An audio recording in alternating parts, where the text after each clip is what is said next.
বাংলাদেশে শরণার্থী শিবিরে আশ্রিত রোহিঙ্গা তরুণদের অনেকেই যুদ্ধ করতে প্রস্তুত। ক্যাম্পে সাধারণ রোহিঙ্গা এবং বিভিন্ন গোষ্ঠীর সঙ্গে যোগাযোগ আছে এমন রোহিঙ্গারা স্বীকার করেছেন যে ক্যাম্পে অন্তত 4টি সংগঠন সশস্ত্র বিদ্রোহ, জিহাদ বা যুদ্ধের জন্য উদ্বুদ্ধ করার তৎপরতায় লিপ্ত আছে। এসব বিষয়ে বিভিন্ন ক্যাম্পে নিয়মিত ঘরোয়া বৈঠক এবং আলাপ আলোচনা হয়। গোষ্ঠীগুলো হল Arakan Rohingya salvation army ARSA, Rohingya solidarity organisation RSO, Islamic Mahaz এবং আরাকান রোহিঙ্গা আর্মি ARA।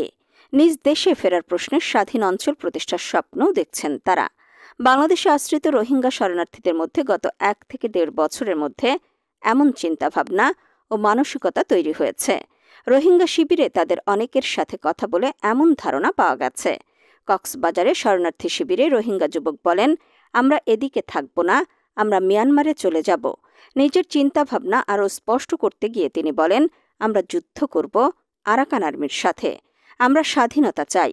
উখিয়া ক্যাম্পের আরেকজন যুবক বলেন, আমাদেরকে যুদ্ধ করে নিজ দেশে স্বাধীনতা অর্জন করতে বলছে আর কি। সবাই জিহাদ করার জন্য প্রস্তুত। এটার জন্য সবাই একসাথে আরসা আর RSO 2 দলই মিলে ভালো কাজ করছে। কক্সবাজারের সরেজমিনে রোহিঙ্গা ক্যাম্প ঘুরে এবং রোহিঙ্গাদের বেশ কয়েকজনের সঙ্গে কথা বলে নিশ্চিত হওয়া গেছে, ক্যাম্পে নিয়মিত এসব বিষয়ে বৈঠক ও আলোচনা হয়।